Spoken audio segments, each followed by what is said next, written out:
Hello investors, आप सभी का रिसर्च बाय ऋतिक में स्वागत है। आज हम डिस्कस करने वाले हैं टेलीकॉम कंपनीज के दो दिग्गज एयरटेल और वोडाफोन आइडिया कंपनी के एजीआर ड्यूज के बैटल के बारे में, जहां हम डिस्कस करेंगे न्यूज़, क्या डिस्प्यूट है, सुप्रीम कोर्ट के डिसीजन और इस डिसीजन से टेलीकॉम कंपनीज पर क्या इम्पैक्ट पड़ा है और साथ ही साथ फ्यूचर आउटलुक के बारे में भी। तो चलिए शुरू करते हैं। तो न्यूज़ यह है कि सुप्रीम कोर्ट ने दोनों टेलीकॉम कंपनीज वोडाफोन आइडिया और भारती एयरटेल की रिव्यू पिटीशन को रिजेक्ट कर दिया है, जो कि चचा के एजीआर ड्यूज पर 2019 के रूलिंग को रिपीट करता है। और इस पिटीशन का रिजेक्ट होना, इसका मतलब होता है कि चचा ने अपने ड्यूज की कैलकुलेशन को चैलेंज करने के लिए अपने मोस्ट लीगल ऑप्शन को यूज कर लिया है और उससे भी कोई फायदा नहीं हुआ।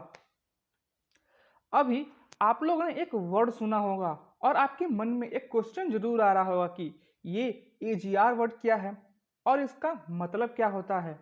तो एजीआर का फुल फॉर्म होता है एडजस्टेड ग्रॉस रेवेन्यू और ये टेलीकॉम कंपनीज की अर्निंग से रिलेटेड है, जिसमें सिर्फ कोर टेलीकॉम सर्विसेज से इनकम ही नहीं बल्कि रेंट, इंटरेस्ट और डिविडेंड्स जैसे अन्य सोर्सेज से भी इनकम इंक्लूडेड होते हैं।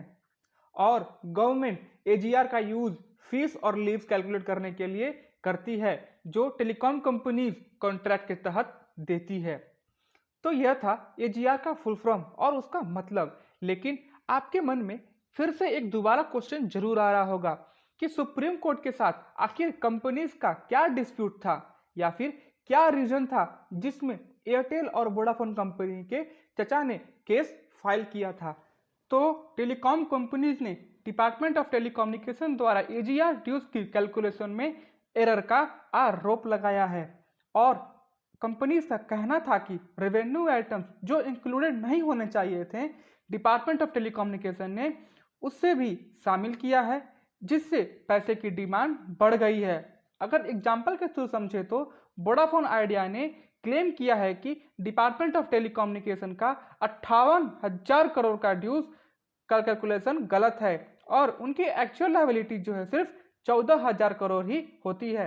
सिमिलरली भारती एयरटेल ने डिपार्टमेंट ऑफ टेलीकम्युनिकेशन के 43,980 करोड़ का फिगर को डिस्प्यूट किया है और कहा है कि उनके एक्चुअल ड्यू सिर्फ 13,000 करोड़ होता है। तो यह था डिस्प्यूट।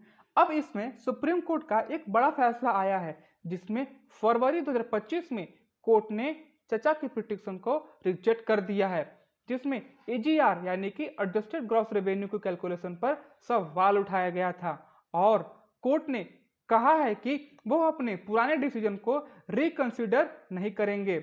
इसलिए दिग्गज कंपनी को डिपार्टमेंट ऑफ टेलीकम्युनिकेशन के हिसाब से एजीआर ड्यूज का पेमेंट करना होगा।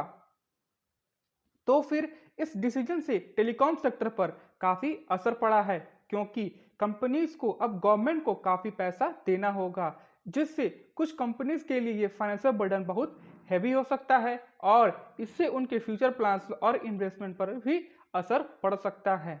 और कोर्ट के इस डिसीजन से ये भी क्लियर हो गया है कि गवर्नमेंट के रूल्स एंड रेगुलेशन को फॉलो करना कितना इम्पोर्टेंट है। और एज ए जोक्स अपार्ट, किसी और के खिलाफ केस फाइल करिएगा पर गवर्नमेंट से लड़ाई कभी मत करिएगा। तो जब यह जजमेंट सुप्रीम कोर्ट ने सुनाया तो चचा लोग के पास अब सिर्फ लिमिटेड लीगल ऑप्शन ही बचे हैं टू फाइल क्यूरेटिव पिटीशन, लेकिन कोई चांस नहीं है कि टेलीकॉम कंपनी उसमें भी जीत जाएगी। इसलिए कंपनी अब गवर्नमेंट से नए रिलीफ पैकेज की मांग कर रही है और सुनने में ये भी आ रहा है कि गवर्नमेंट टेलीकॉम सेक्टर पर फाइनेंशियल बर्डन कम करने के लिए प्रपोजल पर विचार भी कर रही है, जो कि इन प्रपोजल में एजीआर ड्यूज पर 50% इंटरेस्ट और 100% पेनाल्टीज माफ करना शामिल है। अगर ये प्रपोजल गवर्नमेंट अप्रूव कर देती है तो telecom company specially Vodafone idea, जिनको फाइनेंशियल प्रॉब्लम हो रही है, उनको बड़ी राहत मिलेगी। अब हम आपसे एक क्वेश्चन पूछना चाहते हैं कि आपको क्या लगता है, क्या गवर्नमेंट रिलीफ देगी या फिर छोड़ देगी कि नहीं भैया पैसे के मामले में हम भी अब नहीं छोड़ेंगे। जब हम सही से डिमांड कर रहे थे तो आप लोग कोर्ट में रिव्यू पिटीशन फाइल करके हमसे लड़ाई कर रहे थे, और जब आप लोग केस हार गए हैं तो हमसे रिलीफ मांग रहे हैं। अगर मान लीजिए गवर्नमेंट इस प्रपोजल को अप्रूव नहीं करती है, तब टेलीकॉम कंपनीज पर काफ़ी फाइनेंशियल बर्डन इंक्रीज हो जाएगा, क्योंकि टेलीकॉम कंपनीज को एजीआर ड्यूज में बहुत पैसा भरना है, जिससे उनके फाइनेंस पर प्रेशर बढ़ सकता है। और अगर वोडाफोन आइडिया कंपनी की फाइनेंशियल सिचुएशन के बारे में डिस्कस करें तो कंपनी की हालत बहुत नाजुक है, और अगर कंपनी को रिलीफ पैकेज मिलता है तो कंपनी को लॉन्ग रन में सरवाइव करने में हेल्प मिल सकती है।